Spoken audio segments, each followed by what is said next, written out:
चलिए welcome back friends. Welcome back. हम लोगों ने कवर कर लिया था कुछ प्रैक्टिकल क्वेश्चन एग्रीकल्चर के। आज ही फटाफट उम्मीद करते हैं सब लोग लंच डिनर जो भी होगा सब कुछ करके आ गए होंगे। आज नाउ नेक्स्ट हम लोग क्वेश्चन की तरफ मूव करते हैं। सीएम एंड सीएस साहब लोग आज ही फटाफट। तो ये स्टार्ट होता है हमारा नेक्स्ट क्वेश्चन। सीएम साहब सर सुनिए, आ जाइए। हम लोग ने जो एग्जाम्पल नंबर अभी किया था, एग्जाम्पल नंबर था हम सब लोग का एग्जाम्पल नंबर था। पता नहीं ऐसे थोड़ी होता है।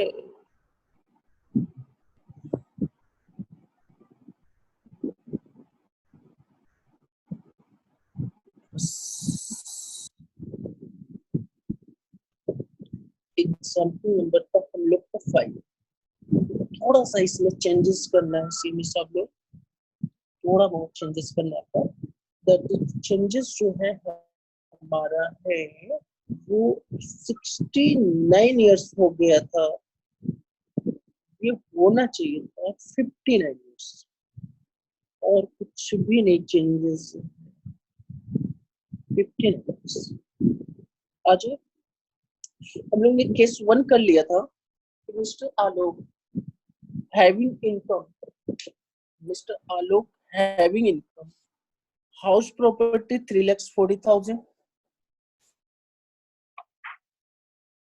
Mister Alok having income from house property था 3,40,000।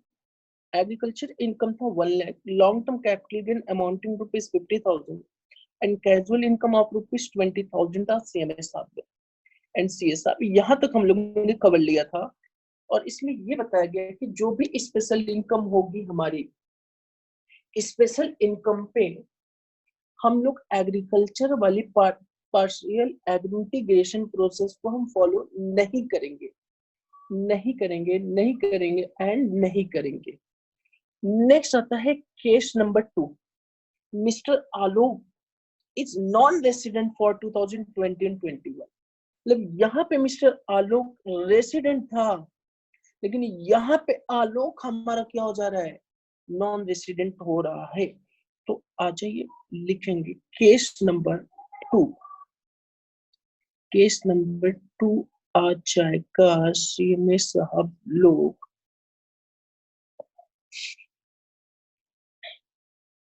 Case number 2, if SC is non-resident,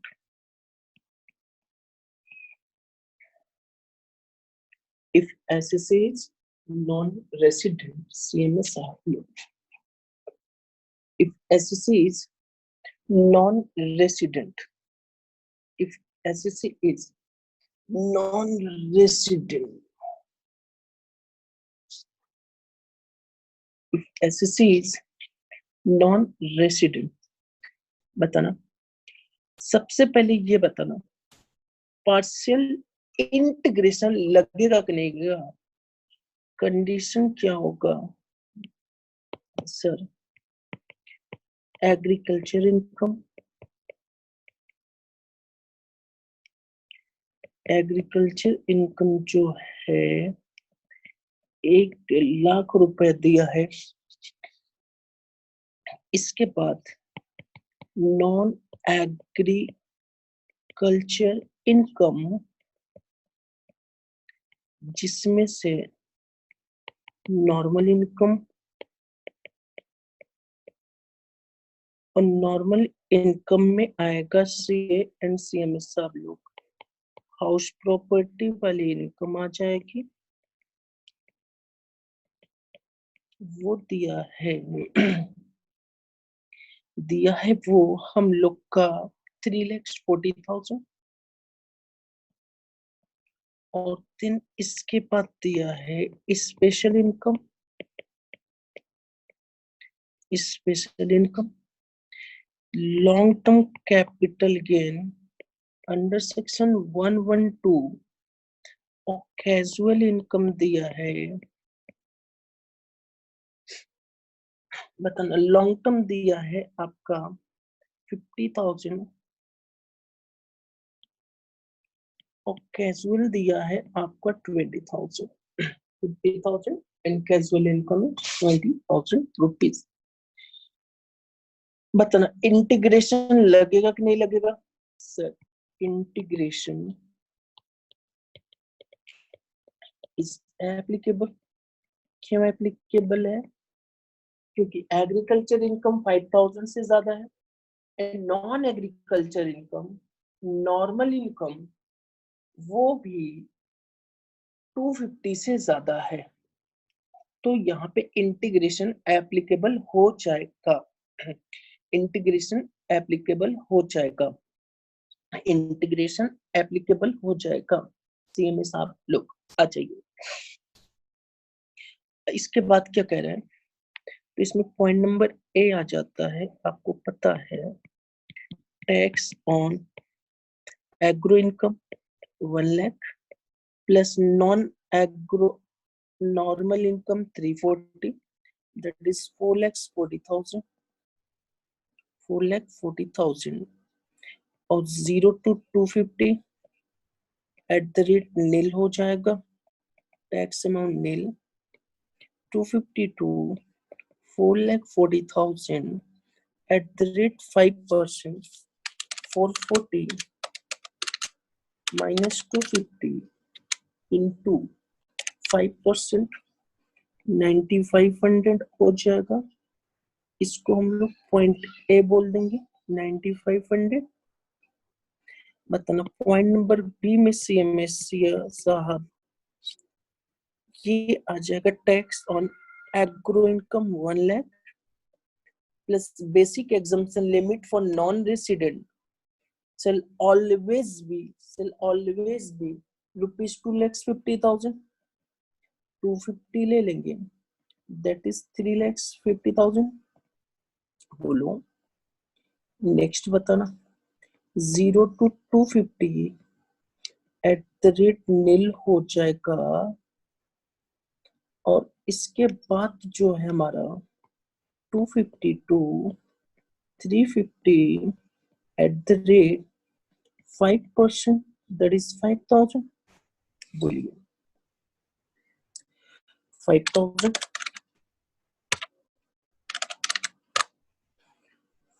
into 5%, 5,000। Point number B हो जाएगा।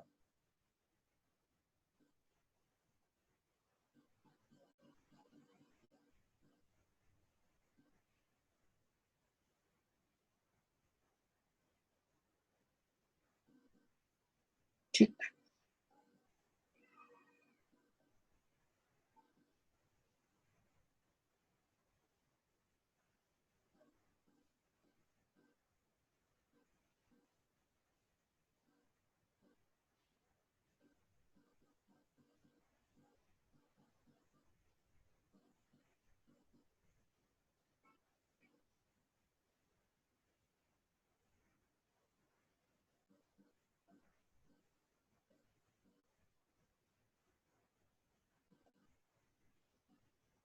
अच्छा हो गया सबका। now point number a minus b, that is 4,500। बताइए इसमें ऐड कर देंगे स्पेशल टैक्स ऑन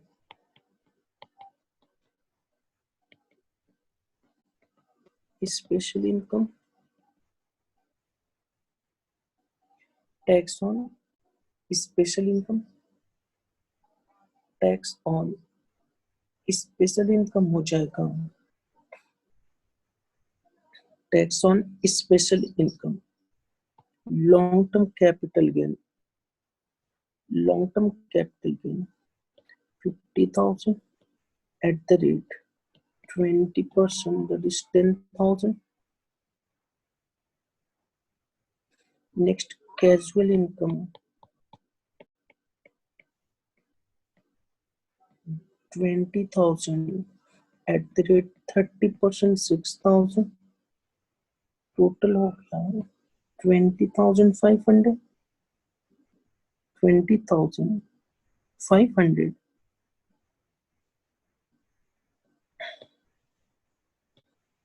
क्या नेक्स्ट बताना हमें,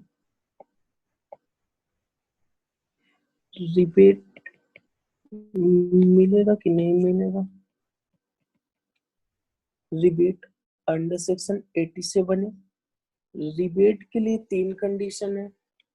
पहली कंडीशन है, फर्स्ट कंडीशन रेसिडेंट एसएससी होना चाहिए, और जबकि यहाँ पे नॉन रेसिडेंट है तो रिबेट तो मिलेगा ही नहीं.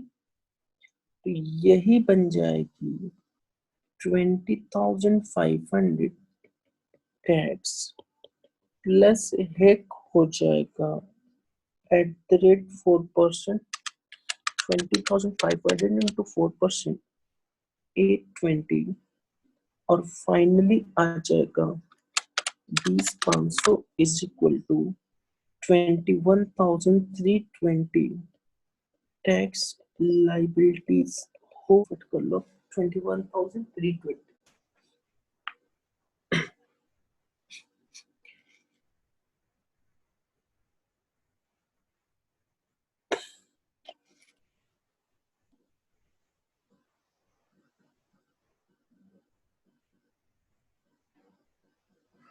सर ऊपर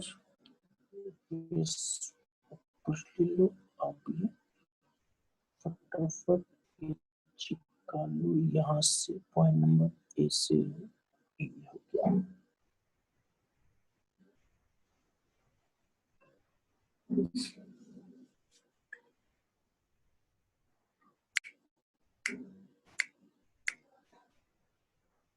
आ जाइए.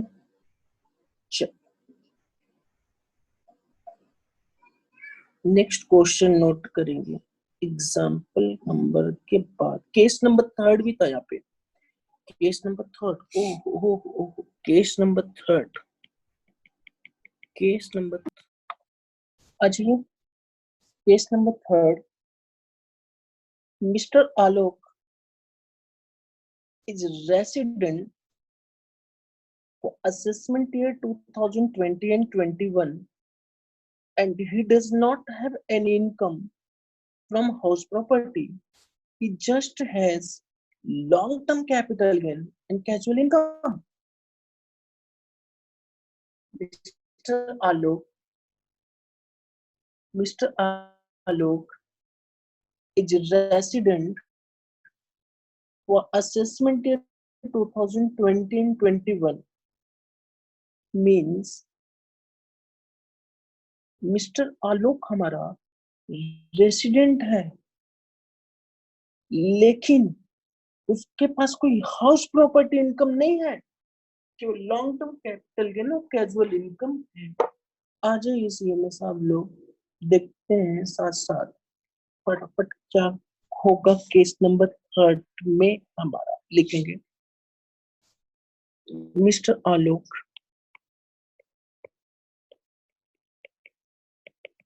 is a resident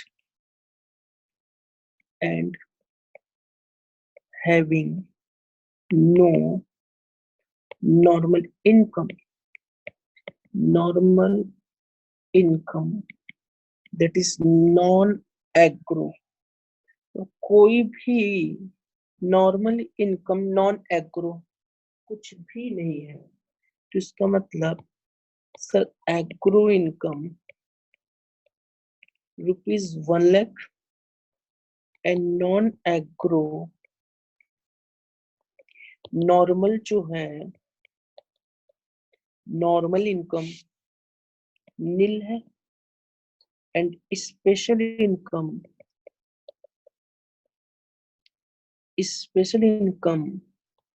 LTCG under section 112 50,000 and casual income rupees 20,000. Casual income rupees 20,000 है। नेक्स्ट बताना हमें सीएमएस साहब लोग हाउ टू कैलकुलेट टैक्स।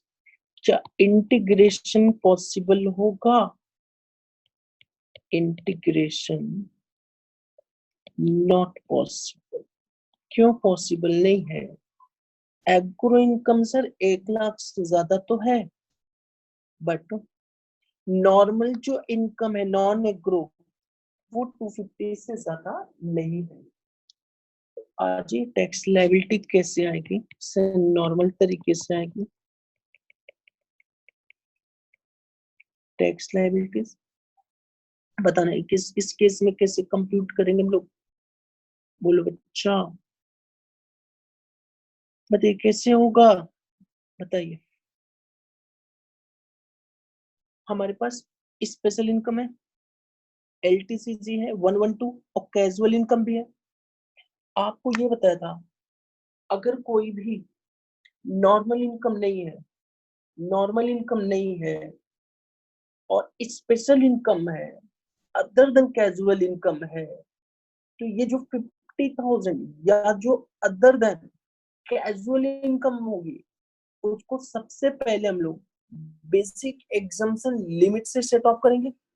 आप ये बताइए हमें, बेसिक एग्जम्पशन लिमिट ये कहता है 0 to 250 at the rate nil होगा, but I have no normal income, हमारे पास नॉर्मल इनकम है ही नहीं। तो इस 250 को, इस शॉर्टेज को, ये जो शॉर्टेज है 250 इसको हम कवर करेंगे स्पेशल इनकम से। अदर देन क्या होना चाहिए? Other than long term capital gain. हम इस शॉर्टेज को कवर करेंगे other than casual income, other than casual income. Casual income के अलावा जो भी स्पेशल इनकम होगी उससे हम लोग इसको कवर अप करेंगे। बताइए, उससे हम लोग इसको कवर अप करेंगे। ये जो 250 है, हमारे पास कोई भी नॉर्मल इनकम नहीं है, कोई भी नॉर्मल नहीं, तो इन 250 की शॉर्टेज को हम कवर करेंगे इस स्पेशल इनकम। अदर देन क्या होना चाहिए? Casual income.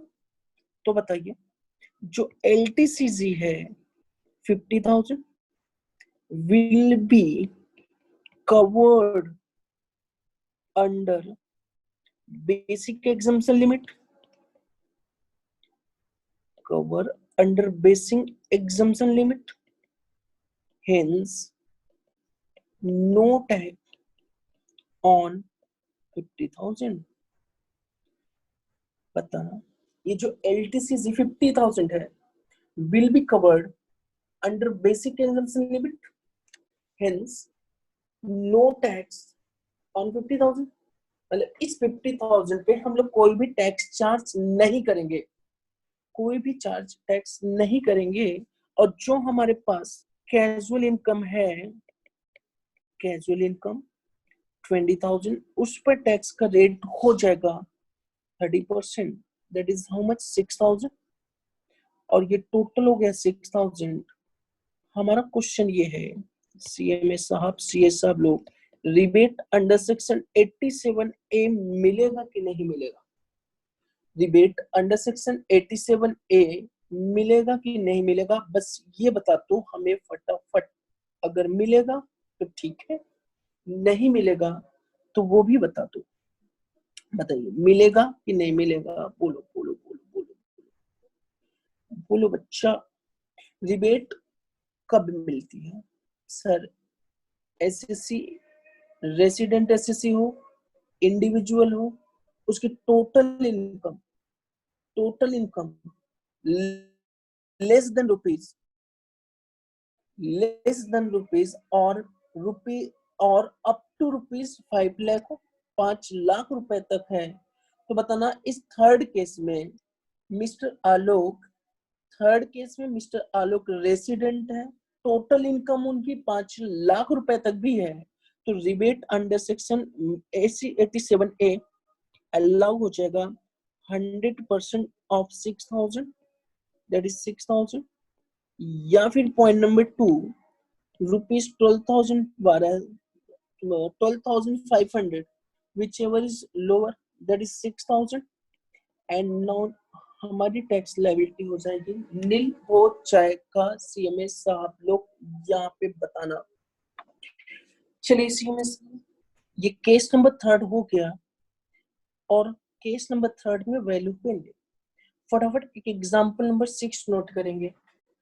Mrs X has income as under salary income 1,55,000, long term capital gain 27,000, short term capital gain है 1,09,000, income from lottery है 7,000, agriculture income है 1,05,000, compute tax liability for assessment year 2020 and 21, she is resident, and case number 2 she is non-resident।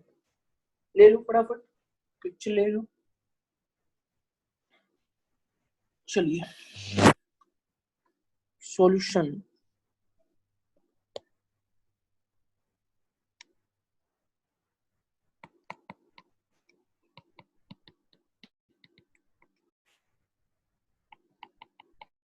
Case 1, C is resident।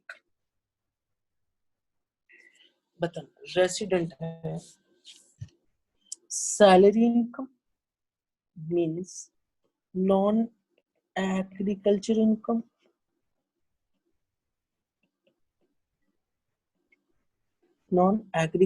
Income, it is also divided into two part, normal income, और इसमें आ जाएगा पहला part salary, and salary है ₹155। दूसरा है short term capital gain 1,09,000 और है बस। इसके अलावा स्पेशल इनकम हो जाएगा, special income long term capital gain under section 112 ₹27,000, and casual income है in the terms of lottery 7,000। बताना स्पेशल इनकम हो जाएगा टोटल 34,000, एंड नॉर्मल इनकम हो जाएगा 234, and agriculture income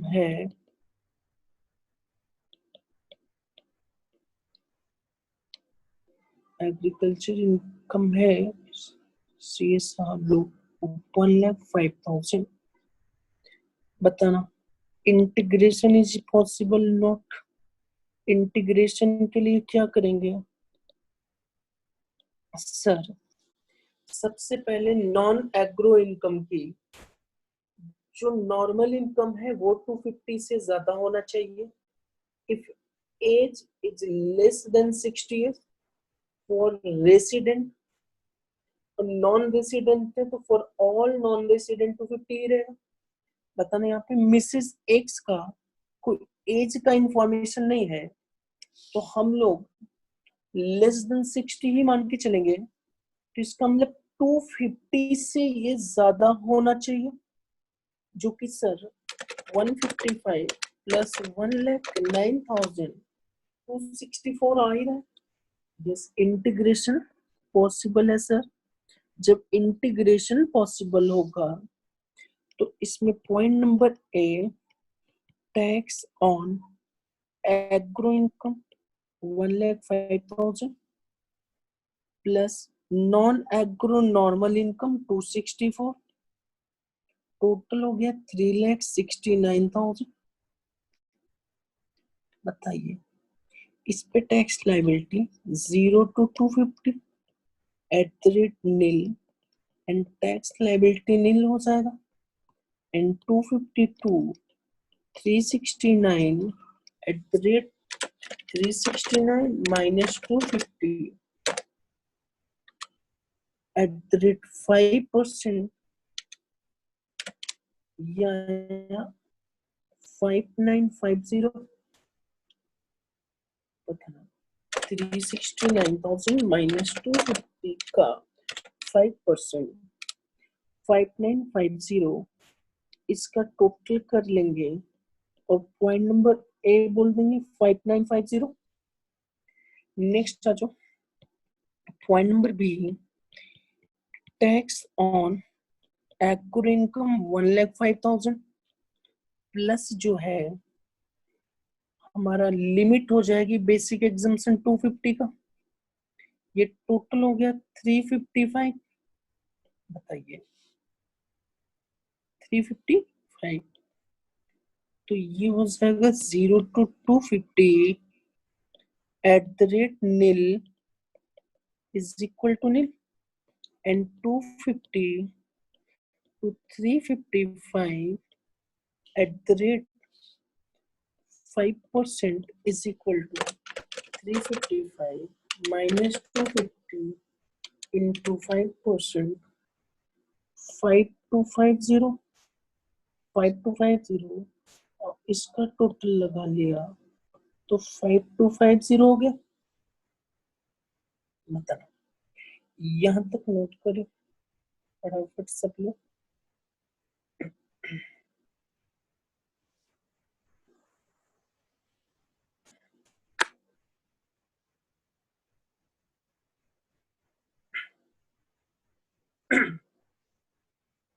sorry,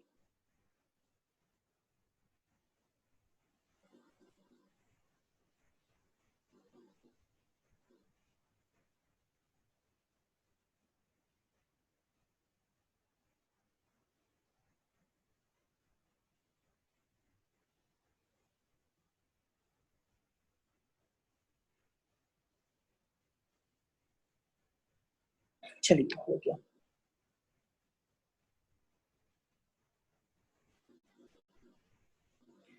case number 1 बताना, a minus b is equal to 5950 minus 5250, that is rupees 700।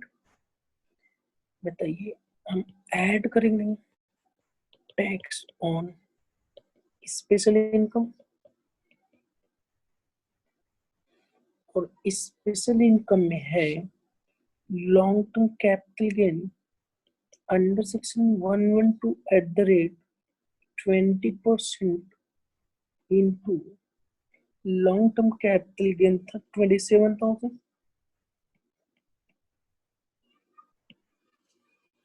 ये हो गया 5400, और कैजुअल इनकम था eight the rate 30% into 7,000, so that is 2100।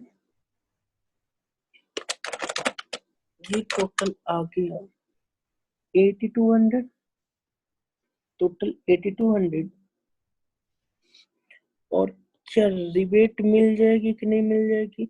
Yes sir, under section 87A, because Mrs. X is resident in India and total income does not exceed rupees 5 lakhs, तो 100% of tax liability, that is 8200, or point number 2, 12,500 which ever is lower 12,000 sorry 8,200 minus किया और tax हो गया नहीं। Case number 2 करने से पहले ये सारी चीजें नोट करेंगे आप सभी लोग, फिर आगे बढ़ेंगे हम लोग।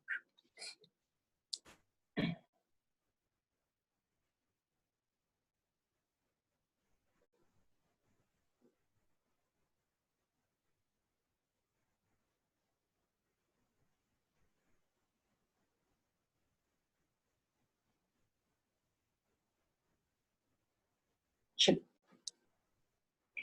केस नंबर 2 क्या कह रहा है आपका देखिए।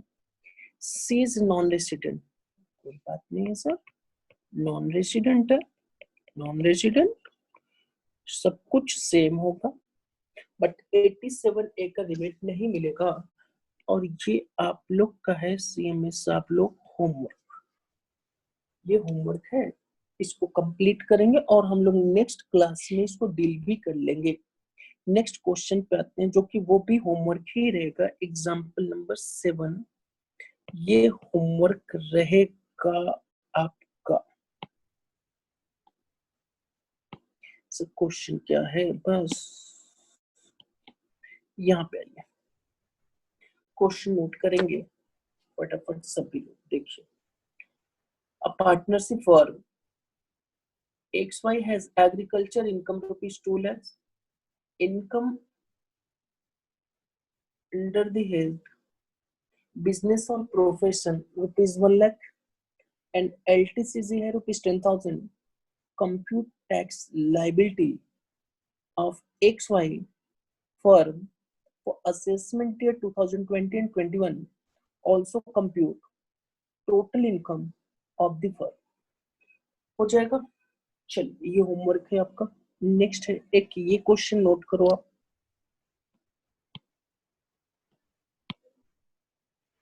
ये क्वेश्चन नोट करेंगे, ये भी आपका होमवर्क रहेगा। Example number 8 homework. Mr. X has income of rupees 51 lakhs from his business and agro income of rupees 10 lakhs. Compute his total income and tax liability. इन सब को हम लोग कंसिडर कर लेंगे नेक्स्ट डे पे। हम लोग आज फटाफट एग्रीकल्चर का एक लास्ट टॉपिक करेंगे हम लोग, लास्ट टॉपिक फटाफट। यहाँ पे ध्यान से सुनो सीएमएस साहब, हुआ क्या अभी तक हम लोग ने किया था, एग्रीकल्चर इनकम हम लोग ने पढ़ा था। ध्यान से सुनो, ध्यान से, चलो आज सर सुनो सर, हम लोग ने ये देखा कि एग्रीकल्चर इनकम है क्या।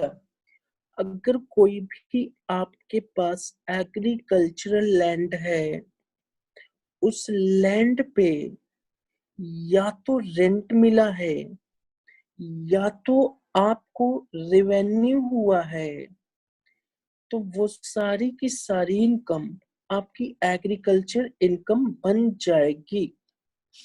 अब हुआ क्या, ये था रामलाल था,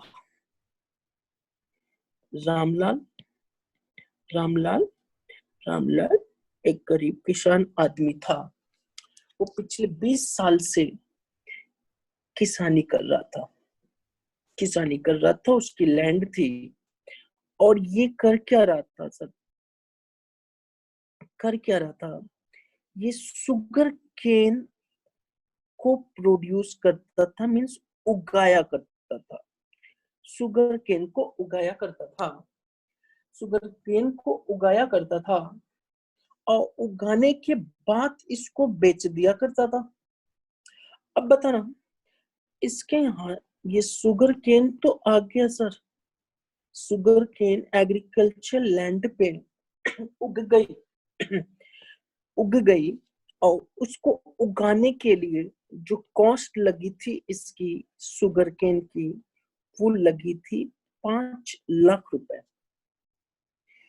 सीएम साहब ये क्या किया, इस 5 लाख की शुगर केन को सेल कर दिया 10 8 lakhs में तो बताइए उसकी agriculture income 8 lakhs minus cost total 2 lakhs हो गया। यहां तक बताइए क्लियर। अब हुआ क्या, रामलाल का एक बेटा था, एक ही बेटा था, श्यामलाल। और ये क्या किया, ये क्या किया, ये क्या किया सर, अपनी पढ़ाई को पूरी किया और रामलाल के पास आता है, पापा क्या करते हो आप, वही पुरानी प्रोसेस, शुगर केन उगाया और शुगर केन को बेच दिया। अब इस श्यामलाल ने रामलाल से बोला, पापा सुनो, पिताजी मेरी बात मानो, आप शुगर केन उगाइए। और शुगर केन उग भी गया और उगाने की कॉस्ट जो हुई शुगर केन की वो 5 लाख रुपए। लेकिन जब ये उग गया शुगर केन तो उस डेट पे डेट थी, पापा ने क्या किया, रामलाल ने क्या किया सर, शुगर केन की गट्ठर बनाई और बाजार बेचने जा रहा था। तो श्यामलाल का पापा, रुको पिताजी, इसको नहीं बेचना है, आपको नहीं बेचना है, बल्कि इससे हम लोग शुगर बनाएंगे और शुगर बना के इसको हम सेल करेंगे। मतलब sugar cane are converted into sugar cane are converted into sugar, sugar में कन्वर्ट कर दिया गया और शुगर जब बन गया इसको बेच दिया गया 18 lakhs में। अब ये बताना सीएमए साहब लोग, जो ये प्रोसेस है, ये कन्वर्जन वाली process is not agriculture process, agriculture process. तो क्या हमारी agriculture income 18 lakh minus 5 lakh हुआ? नहीं, हमारा 18 lakh minus 5 lakh agriculture income नहीं होगा। ये जो कन्वर्जन करने से जो हमें शुगर मिला है, उस शुगर को जो हमने बेचा है वो हमारी पीजीबीपी इनकम मानी जाएगी। And that is known as what, composite agriculture income. And that is known as what, composite agriculture income. अच्छा, ऊपर वाले केस में क्या था सीएमए साहब लोग, ये 5 लाख रुपए का कॉस्ट थी और 8 लाख रुपए का शुगर केन को बेच दिया गया। तो यहाँ पे कोई हमने प्रोसेस नहीं किया और शुगर केन से शुगर नहीं बनाया, मतलब सीधा हमने शुगर केन को क्या क्या मार्केट में बेच दिया। सर सुनो, अब यहाँ पे बहुत दिक्कत है सर। यहाँ तक की प्रोसेस जो है ये तो हमारी है एग्रीकल्चर, लेकिन इसके बाद की जो प्रोसेस है, इसके बाद की जो प्रोसेस है ये वाली, ये प्रोसेस है नॉन एग्रो। तो ये वाली प्रोसेस से जो प्रॉफिट हुआ होगा वो पीजीबीपी बन जाएगा और इससे जो प्रॉफिट हुआ होगा वो एग्रो इनकम बन जाएगी। And this is known as composite agriculture income. इसको हम लोग करेंगे नेक्स्ट स्टेप पे सीएमए साहब लोग, नेक्स्ट स्टेप पे हम लोग करेंगे इसको। बस इस टॉपिक के बाद हमारा टॉपिक एग्रीकल्चर खत्म हो जाएगा एंड वापस से हम लोग पीजीबीपी में आ जाएंगे, जो कि करेंगे एक तो सेक्शन 33 AB वाले केसेस करेंगे जो कि इसी से रिलेटेड होगा। क्लियर, आज के लिए यहीं पे है। और एक बार सारी के सारी टॉपिक को रिवाइज कर लेना है और उससे पहले हम खुद ही एक बार रिवाइज करा देते हैं फटाफट। सब आप सब लोग को आ जाओ। सीएमए साहब लोग, हम लोग ने कवर किया था एग्रीकल्चर इनकम। एग्रीकल्चर इनकम हमारी दो हो सकती है sir, agriculture income outside India हो सकता है और एग्रीकल्चर इन इंडिया हो सकता है। अगर एग्रीकल्चर इनकम आउटसाइड इंडिया है तो वो फुली टैक्सेबल हो जाएगा, एग्रीकल्चर इनकम इंडिया में है तो वो फुली एग्जाम हो जाएगा। फुली एग्जाम का मतलब ये होता है कि वो हमारे कभी भी टोटल इनकम का पार्ट नहीं माना जाएगा, नहीं माना जाएगा। सर ये एग्रीकल्चर इनकम होता क्या है, ये आप का सेक्शन 2(1)(a) में बताया गया है, एनी रेंट और revenue receive from agriculture land that is what agriculture income, या कोई भी इनकम डिराइव्ड होता है हमें इससे, किसी भी एग्रीकल्चर से, या फिर सेल किया हमने एग्रीकल्चर प्रोड्यूस को, या तो एज ए कल्टीवेटर करके रिसीवर ऑफ रेंट हमने सेल कर दिया है कोई भी एग्रीकल्चर प्रोड्यूस को, तो वो भी हमारी एग्रीकल्चर इनकम बन जाएगी। अगर कोई भी एग्रीकल्चर लैंड पर कोई बिल्डिंग है, या vicinity of the agriculture land पर कोई है, आपका कोई बिल्डिंग है, तो वो बिल्डिंग से जो इनकम आएगी वो भी हमारी एग्रीकल्चर इनकम बन जाएगी। अगर आपने सैपलिंग या सीडिंग ग्रोन किया है नर्सरी में, उस सैपलिंग या सीडिंग को बेचने से जो भी आपको इनकम आई होगी, एग्रीकल्चर इनकम होनी चाहिए।